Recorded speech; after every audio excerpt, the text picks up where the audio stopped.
All right, this is Jeff again here, 2656 Southwest Braemar Court. Alrighty, so going off the last video, I'm going to kind of show this to you in almost reverse orientation. Originally I was talking about as if you were facing the front of the house from the street. So we're now looking at the back of the house here. I was talking about how this is kind of split into thirds a little bit. Well, in this case I included the decking as part of that. So anyway, there's the staircase that leads down to the backyard. You can see how we've got this clean out right here. And then just before the hill drops off, another one right here. They're in line with each other. Where the sewer line comes out is much further over this direction. It's about, again, about a third of the way in from the right side wall of the house as you face the front of the home from the street. You'll see the cast iron pipe wrapped in insulation over there. So I just turned water back on. I do hear it roaring through the pipe here.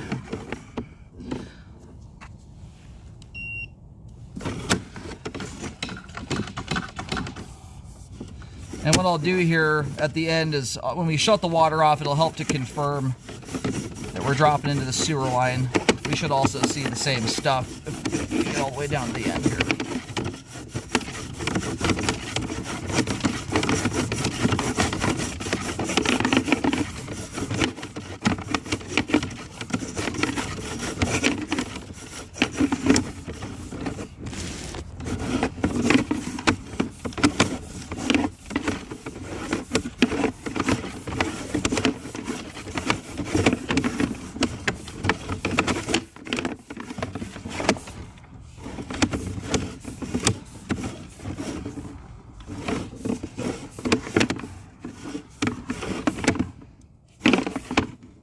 Alright, that looks like the clay pipe right there we stopped up at last time.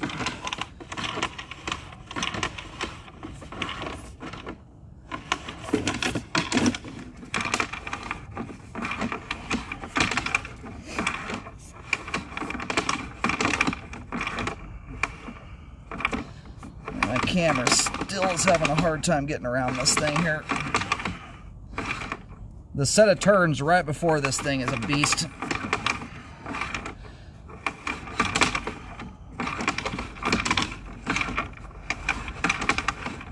Yeah, my camera does not want it around that bend there. It'd almost rather go into the... There's a little bit of a space there between the joint. My camera wants to go into that rather than over that. There's a little bit of an offset here. And under normal circumstances, especially if we weren't 100 feet out, a little lip like that would do almost nothing to affect the camera's ability to go through here. It's the length and the configuration that makes it difficult. So...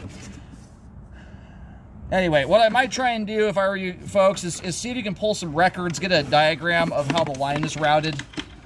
As this thing makes its way down the hillside here, it looks like it's kind of veering off to the left to an extent. Again, that's as you face the front of the home from the street.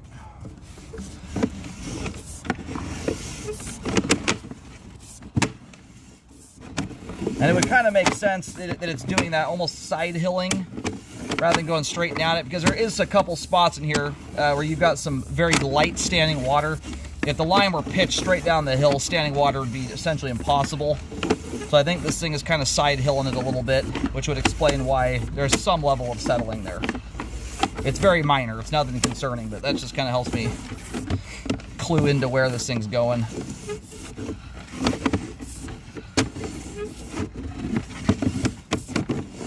Current homeowners may be able to fill you in on some of that too, if they were here for when this thing was updated.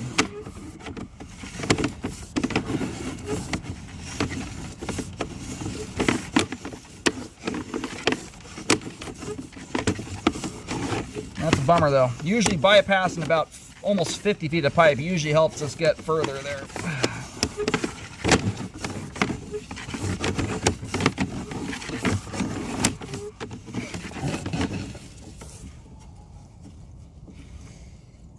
Hey, where that offset joint, I believe, is, though, is right over underneath the decking over there, where that cast iron pipe, just as it dives into the dirt there, I think that's where that offset is. That's kind of how it feels based on how far out we were.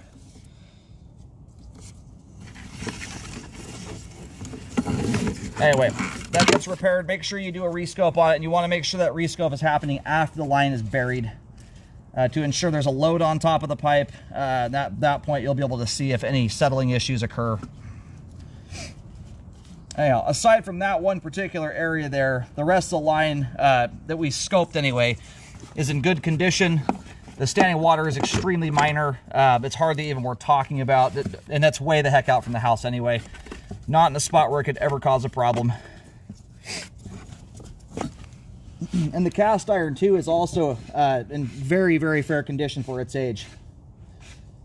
Essentially zero rust scaling or anything, and a superbly clean sewer line.